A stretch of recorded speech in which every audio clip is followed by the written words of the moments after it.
All right, so have you ever like thought about how to get someone to think about you? Hmm. Like, you know, when you have a crush on somebody or you haven't seen someone in a while and you're just like, are they thinking about me too? Oh, yeah, for sure.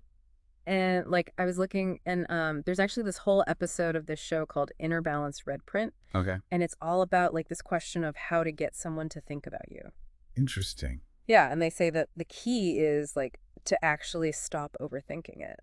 Oh, okay. Yeah, and then they go into like all these kind of out there concepts, Like what? like sound frequencies and stuff. Whoa, really? Yeah, to like make someone think about you. That's definitely something I want to hear more about. Right. Yeah. So I thought it'd be fun to do like a deep dive of, look into like the psychology behind attraction, Okay. and then also like look at these other things that they're saying, these more unconventional claims. Yeah, yeah. Get into like, what's real and what's maybe not so real. Exactly, like what's actually backed up by science and what's maybe just wishful thinking. I'm in. Okay, cool.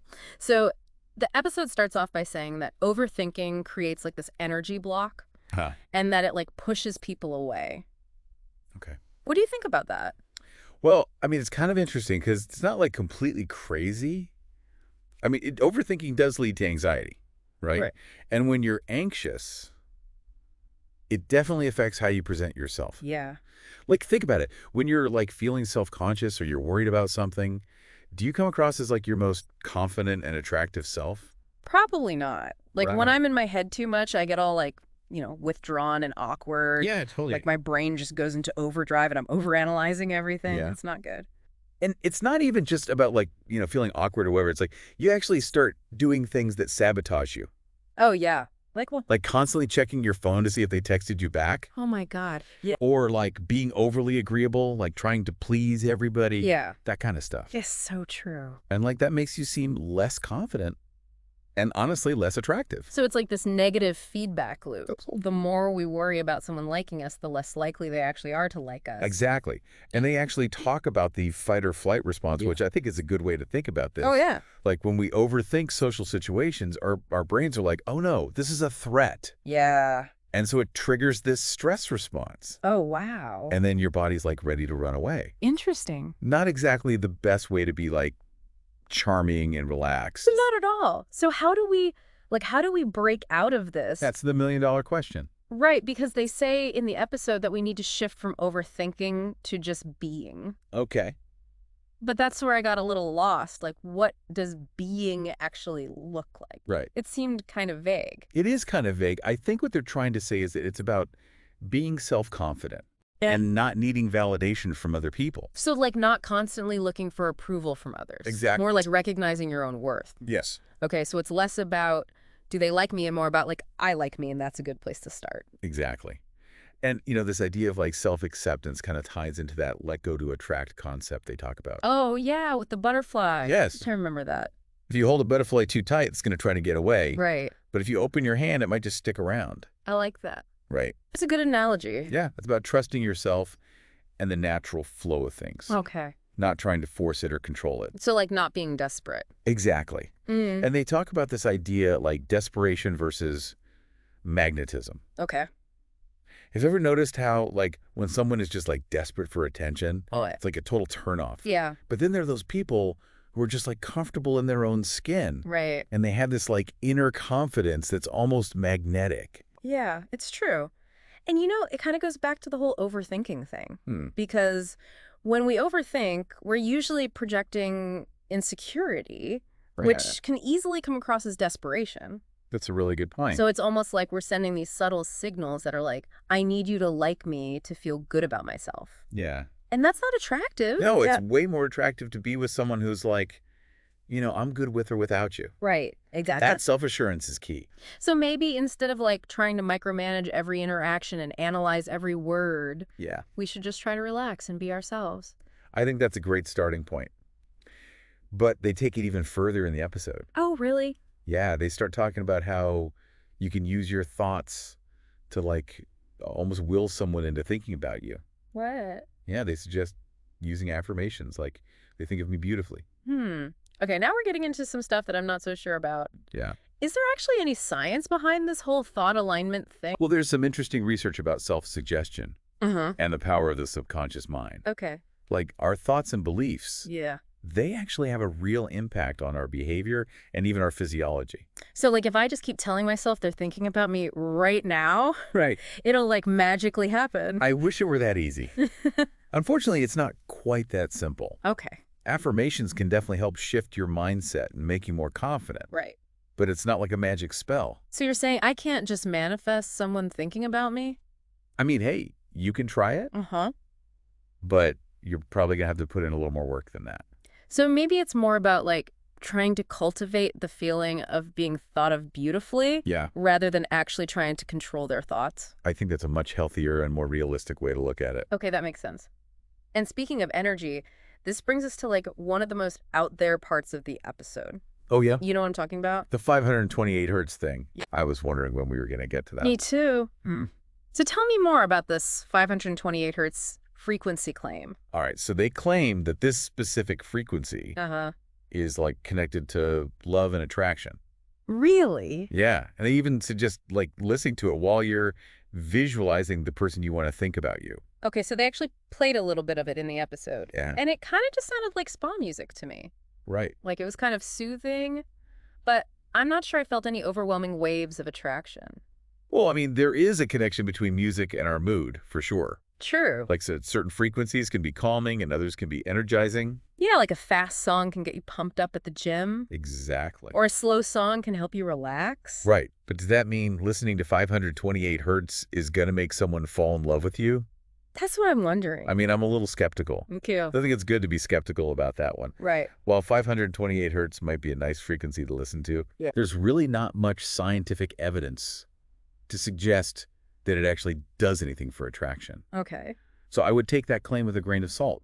So maybe not a love potion in audio form, right? Hey. But I do think it's interesting that they combine sound and visualization. Yeah. Like they're trying to create this really powerful sensory experience, even if it's all just happening in our heads. It's almost like a mental rehearsal for attraction. Oh, I like that. And this actually leads into the technique that they outline for supposedly attracting someone's thoughts. Oh, right. The magnetic thought technique. Yes. It's all about visualization and affirmations and like sending your thoughts to someone. They give you all these specific steps to follow. It's like a recipe for mind control. It is a little bit like that. I do appreciate what they're going for, Yeah. but I think it might be more helpful to think about it from a slightly different angle. Oh, okay. I'm intrigued. How so? Instead of trying to control someone else's thoughts, Hmm. what if we use these techniques to work on ourselves? What do you mean? Like, what if we focused on cultivating our own sense of connection and well-being?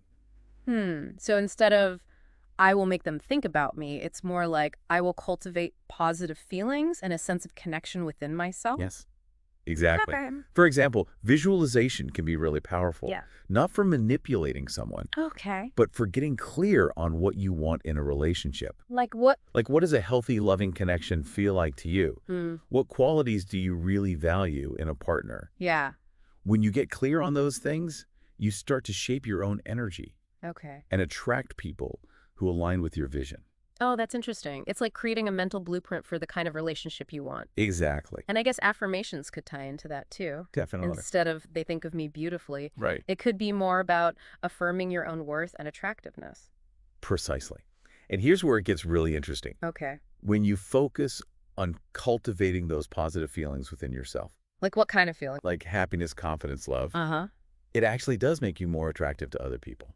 Wait, really? So, like, focusing on my own happiness could actually make me more magnetic? It sounds counterintuitive, I know, It does. but it's true. Our emotions are contagious, and people are naturally drawn to people who radiate joy and positivity. Okay. Think about it. Who are you more likely to gravitate towards? Someone who's constantly complaining and looking for validation? Yeah. Or someone who's like genuinely happy and content? A happy person for sure. Right. It's Yeah. like we're naturally drawn to people who give off a positive vibe. And that usually comes from a place of inner peace and self-acceptance. So it's not about manipulating someone into liking you. Right. It's about becoming the kind of person that people are naturally drawn to. Exactly. And ultimately, isn't that a much more authentic and fulfilling approach? Yeah, I think so. Yeah. It makes you wonder if this whole focus on making someone think about you is kind of missing the point. Maybe. Maybe the real magic happens when we shift our focus inward. Okay. We focus on building genuine connections Yeah, and let the rest unfold naturally. I like that. It really does. It's like we're so focused on the external validation Right. that we forget about the internal stuff. Totally. It's like we're trying to control other people's thoughts Yeah. instead of focusing on our own. And maybe that's where we're going wrong. Maybe so. So what do we do instead? I think it starts with shifting our perspective. Okay. Instead of trying to make someone think about you. Yeah. What if you focused on becoming someone worth thinking about? I like that. Right. So it's not about tricks or techniques. Yeah. It's about genuine self-confidence and connection. And if we think about this in a bigger context, Yeah. it really shows how important self-love and self-acceptance are Yeah. in all parts of our lives. That's so true. Like, if we're always looking for validation from other people, it's hard to build real relationships. Right. Romantic or otherwise. It's like we're always chasing approval Yeah. instead of trying to connect with people on a deeper level. And that's not really fulfilling, is it? No, Yeah. not at all. Okay. So this brings us to a really important question. Okay, I'm listening. Instead of trying to control someone's thoughts, Yeah. how can you focus on building real, genuine connections? Connections that foster mutual attraction Okay. based on respect, shared values, Yeah. genuine interest in the other person. I like that. It's a real shift in mindset. It is. It's about moving away from manipulation. Yeah. And towards authenticity. Exactly. And who knows, maybe that's the real secret Maybe it is. to making someone think about you, Right. being someone worth thinking about. I love that. Yeah. So to sum it all up, Yeah. it seems like the main takeaway here is this. Okay. We can't control other people's thoughts, Right. but we can control our own. And by focusing on our own self-confidence, Yes. letting go of the overthinking, and building real connections, We create an energy that is naturally attractive. it's like we become the best versions of ourselves. Exactly. Instead of trying to force someone to see us a certain way, Yeah. we let our true selves shine through. And that's what really draws people in. It is. And ultimately, I think that's a much more fulfilling and sustainable approach. Yeah, I agree. It's not about playing games. It's about being genuine and authentic. And that's what really matters in the end. Absolutely. Yeah, it's like, instead of trying to like hack into someone's brain, Right. we should just focus on being the best versions of ourselves. Yeah. And let things happen naturally. And you know what? I think this whole conversation, Yeah. it's really given me like a new perspective on this whole thing. Me too. This whole making someone think about you thing. It's not about like, tricks or anything. It's Right. really about like Yeah. genuine self-confidence Yes. and connection. Exactly. And like, if we really think about it, it Yeah. just shows how important self-love is. Self-love and self-acceptance Yeah, in all parts of our lives. totally. Yeah. So I think that's like a really good place to wrap up. Yeah, I think so too. It's been a really interesting deep dive. It has a lot to think about, Yeah. for sure. So basically, we've learned that Uh-huh. while we can't control what other people think, Right. we can control our own thoughts and actions. And that's what really matters. And by focusing on our own growth and well-being, Yes. we can become more attractive in an authentic and genuine way. Exactly. It's not about trying to manipulate anyone. Right. It's about being the best version of yourself. And letting the rest fall into place. Exactly. Great chat. Yeah. This was fun. I'll talk to you later. Sounds good.